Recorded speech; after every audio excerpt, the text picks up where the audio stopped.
민수기 8장 1절에서부터 4절의 말씀입니다. 여러분 앞에 그림이 있는데요. 이 사진이 뭐라고 생각하세요? 뭐 할 때 쓰는 것 같아요? 네? 뭐 할 때 사용하는 것 같습니까?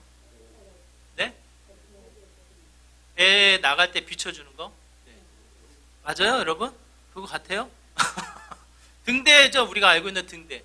근데 이 해안가로 따라서 가다 보면 등대가 곳곳에 있어요. 근데 그 등대가 운영되는 듯 보입니까? 운영 안 되는 걸로 여겨집니까? 가끔 물론 운영되는 것도 있지만 우리가 쉽게 갈 수 있고 쉽게 접할 수 있는 등대들은 대부분 뭐예요? 대부분 그냥 장식용이에요. 그냥 관광용이에요. 관광용. 실제로 등대가 작동하기에는 사람들이 접근하지 못하고 좀 관리하기 위해서 오히려 그것을 보호하는데, 그냥 사진 찍고 이 여러 사람들에게 관광으로 비춰주는 곳은 노출되어져 있는 것으로 보게 됩니다. 제가 이 사진을 가만히 가보진 않았지만 사진을 가만히 보니까 예쁘게 꾸며놨더라고요. 앞에 문도 좀 예쁘게 꾸며놨고, 제가 봤을 때는 그냥 관광객을 위한 하나의 이 세워져 있는 형태가 아닐까 그런 생각이 들어요. 원래 우리가 알고 있는 등대라 함은 그 등대의 역할이 뭡니까? 역할이 뭐예요? 우리 집사님 말씀하셨듯이 배가 가도록, 배가 들어오도록 어두운 밤을 비춰주는 거예요. 그만큼 어둠이 깔렸을 때, 짙게 깔렸을 때에 바다와 육지의 경계선이 보이지 않고 동서남북이 헷갈려 할 때 이 방향성을 잡아주고 이리로 와라, 여기는 안전하다라는 사인을 주며 불빛을 깜빡깜빡 보여주는 거예요. 그만큼 배들을 이끌어 나가는, 배들을 인도해 나가는 역할을 통해서 이 눈부신 불빛을 비추게 되어집니다. 그런데 우리가 방금 말씀드렸듯이 그 등대의 기능이 사라지면 그걸 등대라고 할 수 있을까요, 여러분? 우리가 가끔 집에 보면 촛대가 있어요. 촛대. 뭐 장식용으로 이제 사놨겠죠. 누가 초를 쓰진 않으니까. 실제로 촛대의 역할은 뭡니까? 촛대의 역할은 그냥 예뻐서 혹은 가치가 있어서 뭐 제 투자에 어떤 의미가 있어서 그걸 사가지고 보관하는 목적이 아니잖아요. 실제로 등대의 이 촛대의 이 목적은 그야말로 빛을 비추는 데 목적을 둡니다.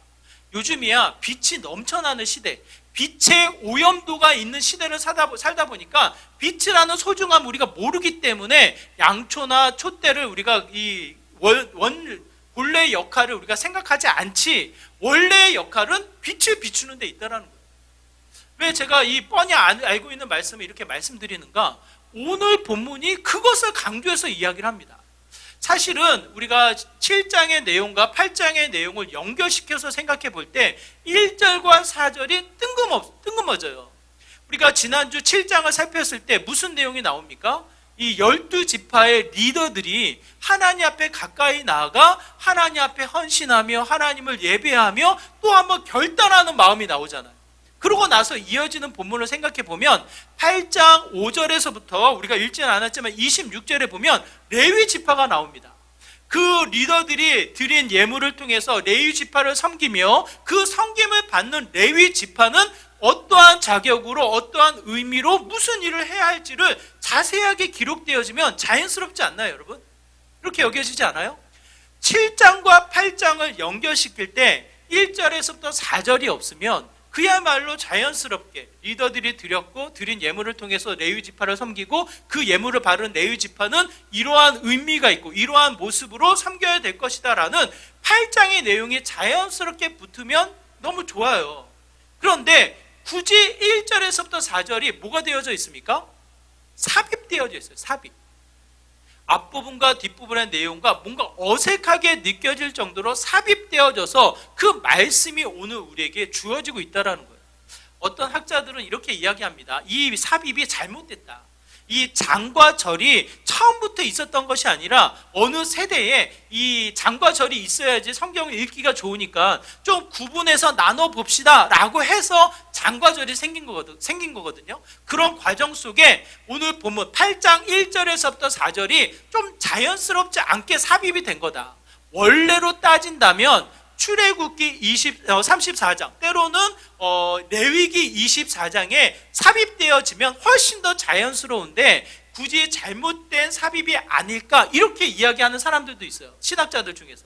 여러분 어떻게 생각하십니까? 우리는 성경을 접할 때, 성경을 읽어 나갈 때 가장 큰 전제가 뭡니까? 성경은 이 잘못 기록된 책이 아니다라는 거예요. 창세기에서부터 계시록에 이르기까지 주어진 66권의 말씀이 이건 좀 이상한데, 이것은 이해가 안 되는데, 이것은 잘못됐는데, 이렇게 접근해 버리면 66권의 말씀의 권위가 깨진다라는 거예요. 그러므로 우리는 이 66권의 말씀을 어떻게 받느냐면 하나님의 감동으로 그 어떠한 실수도 없이 창세기에서부터 계시록에 이르기까지 누구의 뜻에 따라? 하나님의 절대적인 뜻에 따라서 기록되어졌다라는 거예요. 그 전제를 가지고 오늘 본문을 보면 잘못된 삽입이 아니라 어떻게 이해가 됩니까?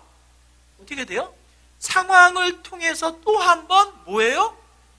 강조하고 있다는 거예요. 이미 출애굽기 이미 이 모세를 통해서 하나님이 말씀을 주실 때에 성막을 짓고 성막의 기구들을 이렇게 제작을 하고 그 제작을 통해서 이런 의미를 담아라 출애굽기에서 말씀하셨어요. 그리고 나서 레위기에 가면 무슨 말씀이 있냐면 그 성막을 통해서 절기를 이렇게 지키고 그 절기를 통해서 지킬 때에는 이와 같은 제물로 이와 같은 형식에 맞춰서 제사를 드려라. 거기에 대제사장과 제사장과 레위 지파들은 이렇게 섬길 것이다라는 그들의 존재와 그들의 역할의 의미가 담겨져 있습니다. 그 어느 때보다 상세하게 구체적으로 기록되어져 있어요. 그런데 이 민수기에 와서 또 한 번 이 이스라엘 백성이 어떠한 상황입니까? 이젠 짐을 챙겨서 어디로 가야 해요? 어디로 가야 합니까? 시내산에 머물러 있는 이 이스라엘 백성이 200만 명의 인구가 또 한 번 이동을 하여 약속의 땅으로 들어가야 하는 상황인 거예요. 그 자리에 직면되어져 있는 그 순간에 또 한 번 민수기를 통해서 어떻게 합니까? 민수기 8장 1절에서부터 4절 또 한 번 강조하는 거예요. 자, 우리 어머니들 한번 생각해 보세요. 우리 자녀들, 어머니들이 끊임없이 했던 말도 하고 했던 말도 하고 왜 합니까? 심심해서? 귀찮아서? 어떻게 해서든지 자녀를 귀찮게 하려고 했던 말 또 합니까? 우리 이 자리에 계신 분들은 뭐 잔소리 안 들어보셨나 봐요. 우리 애만 해도 제가 옆에서 지켜보고 있는데 했던 말을 몇 번을 반복을 하는데 제가 한번 세아를 보고 우리 사모님한테 얘기해요. 아니 그거 얘기해서 듣냐? 그거 뭐하러 얘기하냐?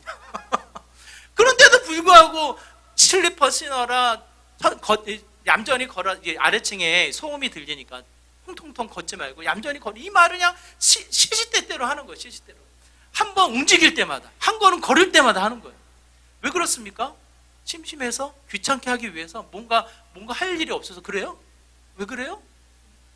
기억하라고 강조하는 거죠. 꼭 지켜야 된다고. 꼭 지켜야 된다고 반복하고 반복해서 이야기를 하는 거죠.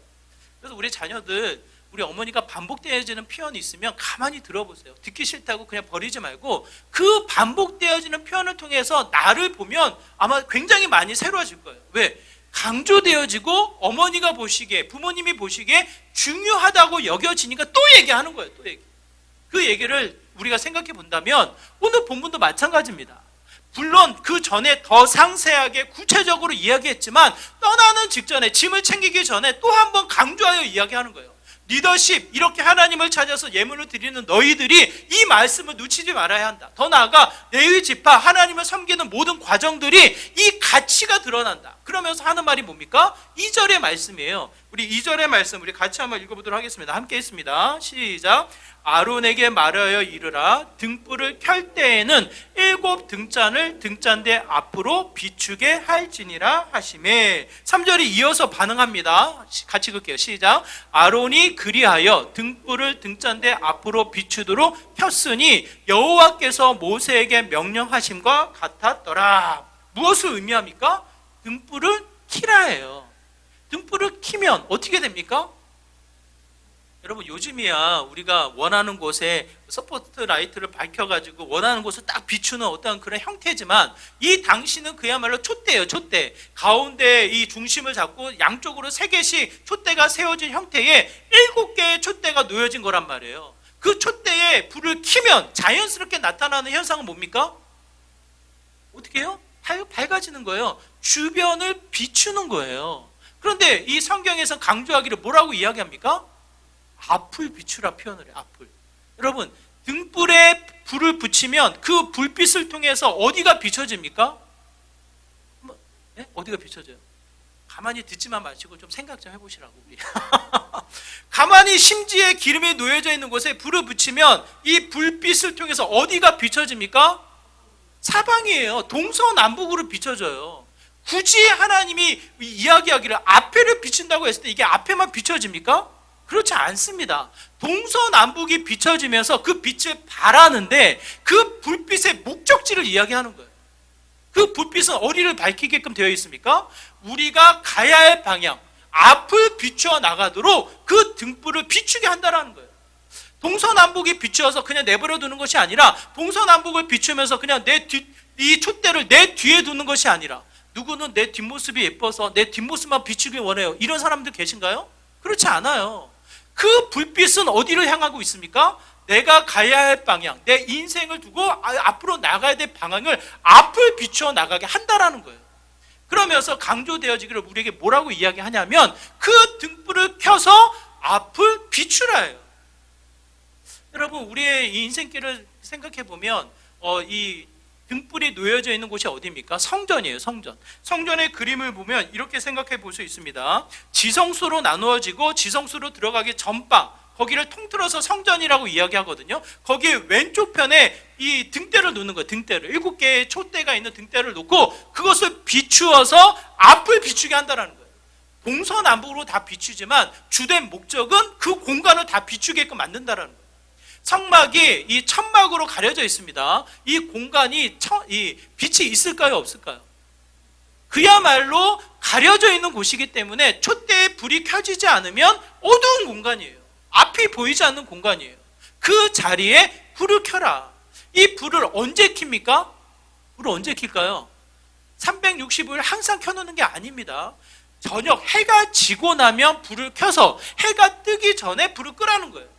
그만큼 밤새도록 불을 켜되 이 낮에는 불을 켜지 않는다라는 거예요.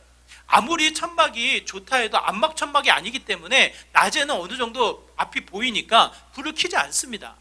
보이지 않는 세상, 보이지 않는 어둠, 보이지 않는 암흑 가운데 놓여져 있을 때 어떻게 됩니까? 그 빗줄기가 길을 보여주며 우리의 가야 할 바를 알게 하시는 유일한 빛이 된다는 것을 의미하고 있는 거예요. 그러면 우리가 가만히 인생을 생각해 보시기 바라요.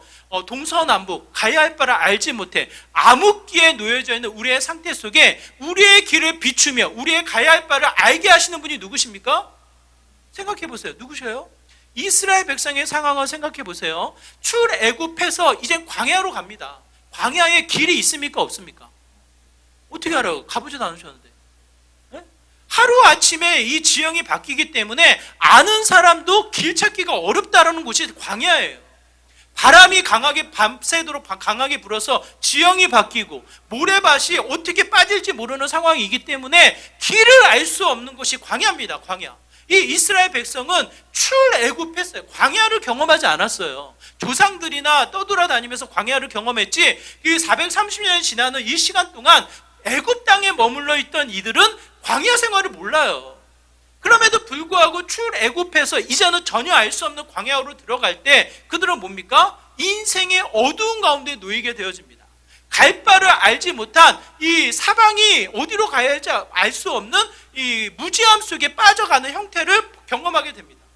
그 자리에 누가 빛이라는 거예요?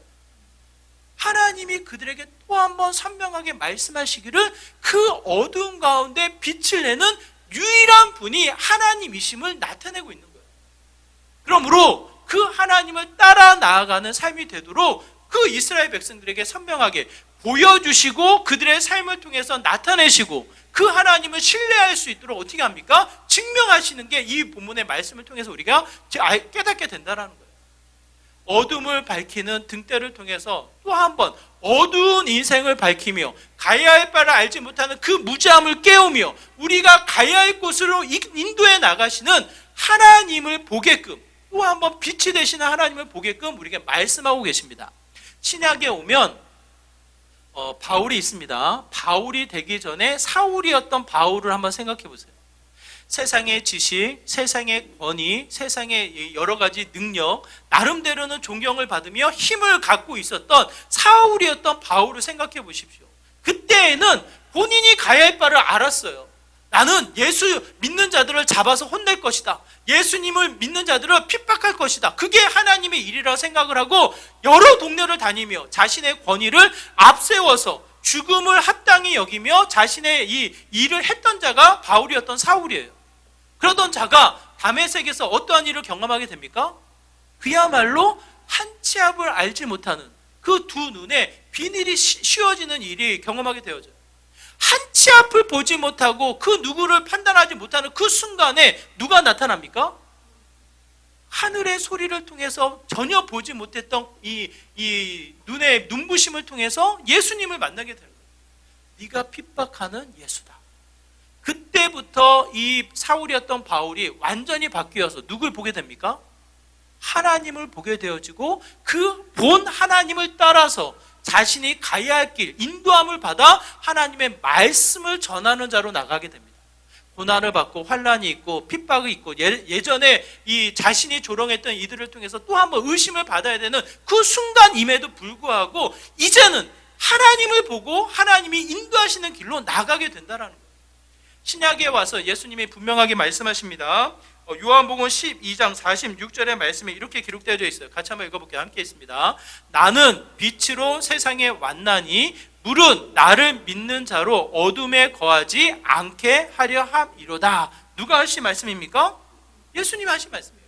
신약에 와서 제자들에게 반복하고 또 한 번 강조해서 이야기하기를 이 세상의 어두운 가운데 내가 곧 뭐다?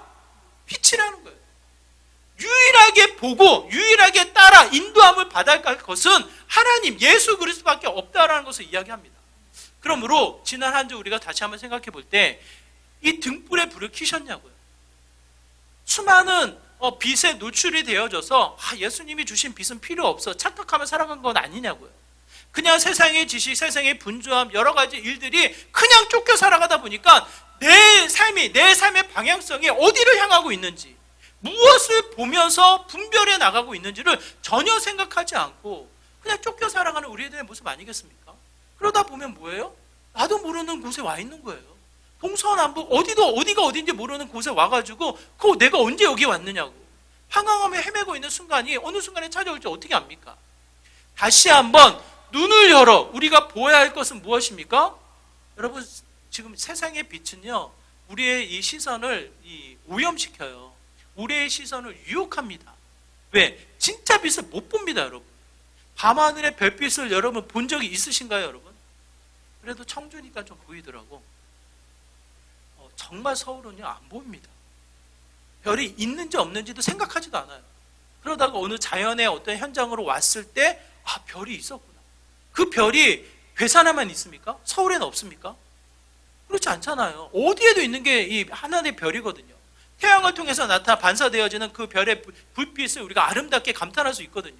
그럼에도 불구하고 서울에서는 그게 안 보여요. 청주에서는 덜 보여요. 괴산에 가면 너무 선명하게 보여요. 그게 뭡니까? 세상의 빛들이 우리의 시선을 가로막고 있어요.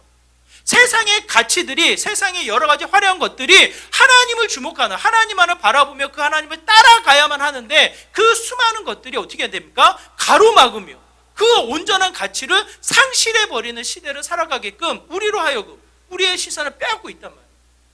그러므로 오늘 본문은 또 한 번 강조해서 이야기하는 거예요. 전에도 분명히 보여주고 구체적으로 이야기했지만 우리의 삶 가운데 그 등불에 뭘 합니까? 불을 켜라는 거예요. 또 한 번 내가 가야 할 그 앞길을 밝혀가도록 빛을 켜서 이야기를 합니다. 그러므로 또 한 번 예수님이 빛 되심을 선명히 깨달아 그 예수님을 따라 나아가는 믿음의 삶이 되어야 한다는 것을 이야기해요. 자, 여러분, 빛이 피기 위해서는 무엇이 필요합니까? 이 빛을 내고 에너지를 내기 위해서는 뭐가 필요해요? 어두운 가운데 짙게 깔렸을 때 불을 펴요. 불을 펴서 내가 태워지면 빛이 나지만 내가 오랜 시간 태워지기 위해서는 뭐가 필요해요?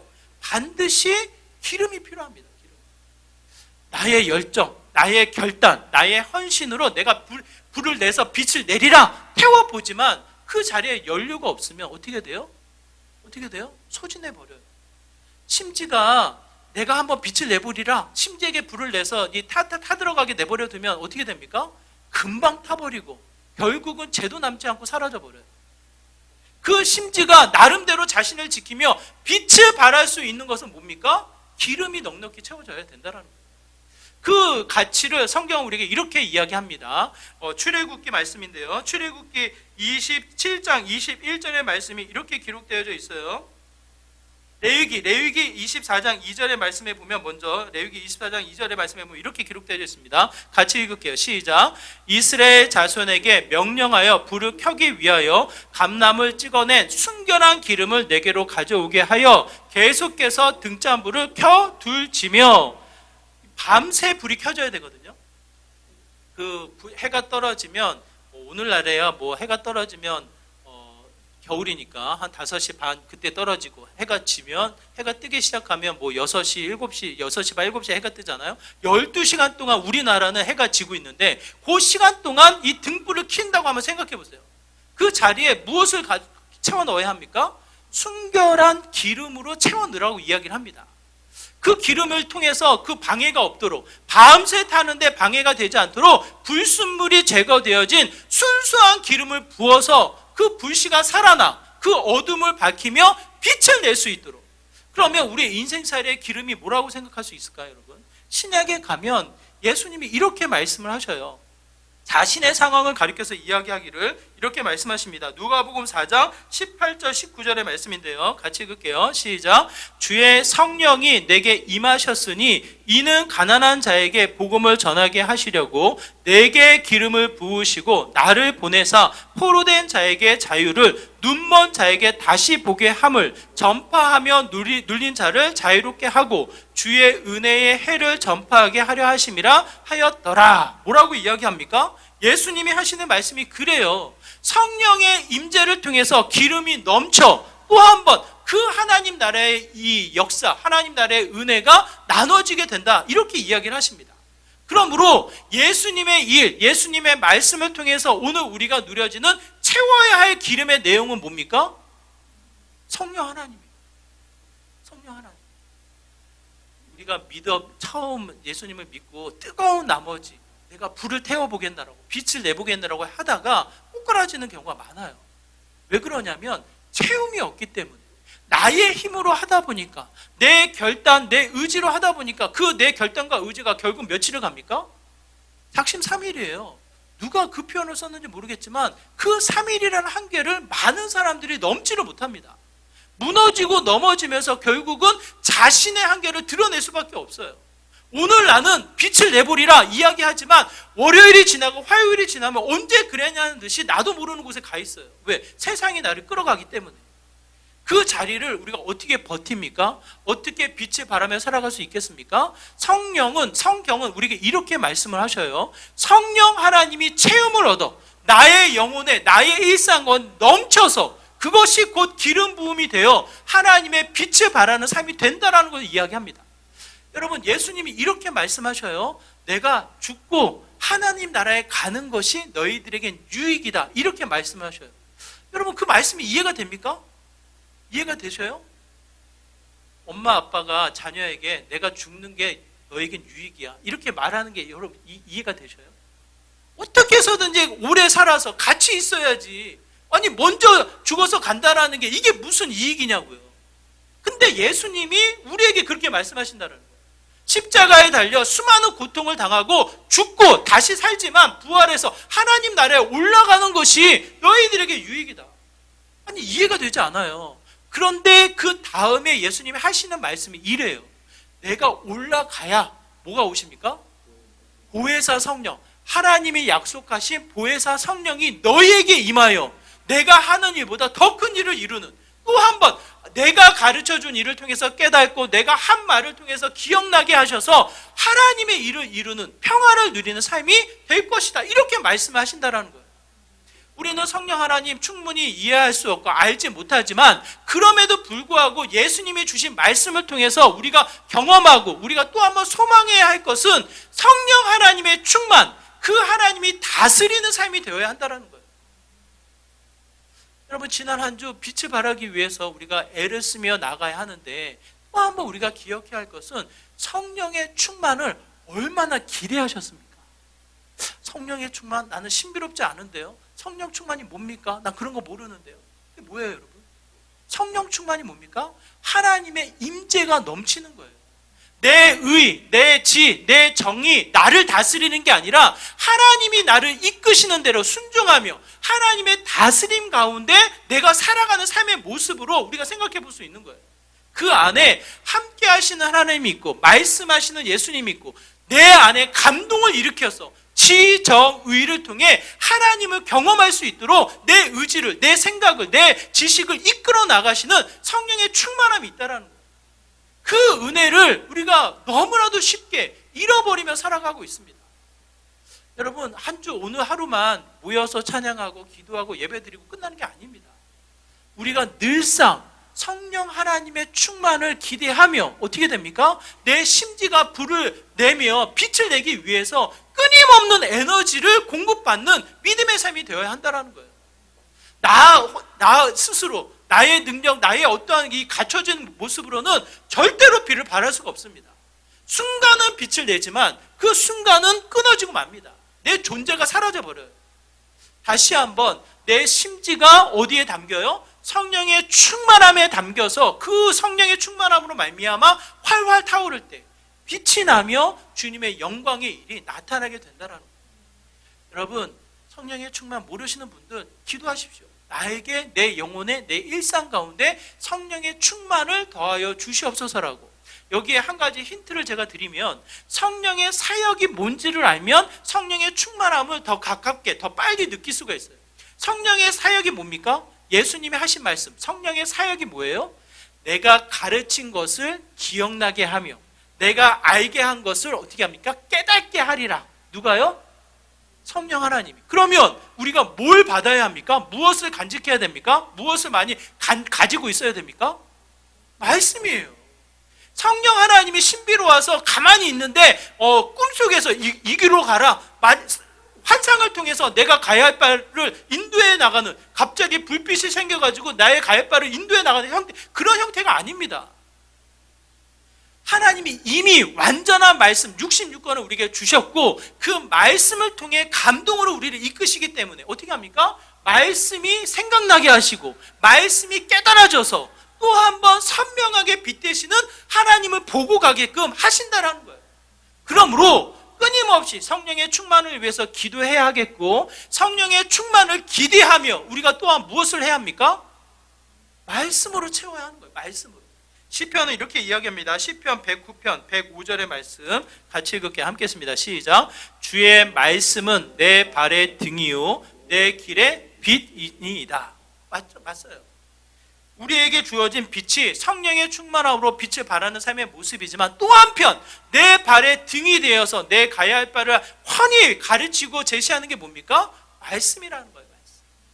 그러므로 우리가 또 한 번 우리의 일상, 우리의 가정, 우리의 삶의 관계 속에서 빛을 발하는 삶의 모습, 이미 하나님은 빛이 되셔서 임하셨습니다. 그 빛이 활활 타올라서 빛나게끔 성령의 충만함을 약속하셨습니다. 그 성령의 충만함이 이루어질 수 있도록 말씀을 우리에게 허락하셨습니다.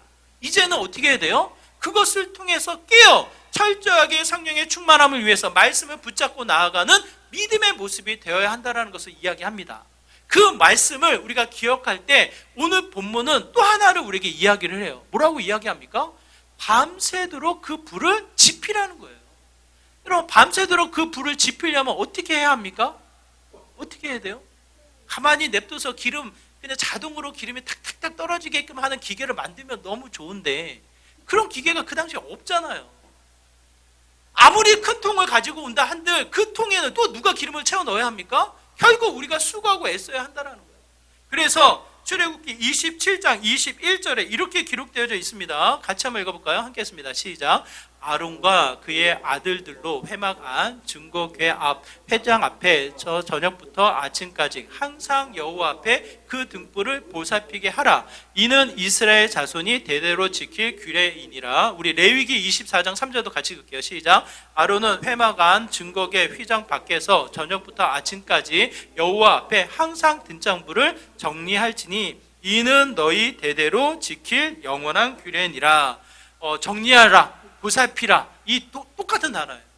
이 히브리어로 같은 단어를 썼는데 그만큼 어떻게 합니까? 지켜보라는 거예요. 살피라는 거예요. 여러분, 우리의 선중이 준이 어떻게 합니까?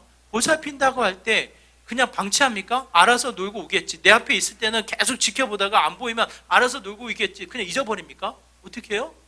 아마도 제 생각에 용재 집사님 열심히 일을 하면서도 그 마음엔 누구 생각해요? 우리 물론 황당 가사님 생각하겠죠. 예, 아내를 생각하겠지만 눈에 아른아른 거리는 건 애긴 거예요. 혹여나 사고는 없을까? 잘 지내고 있을까? 잘 먹었을까? 생각나는 거예요.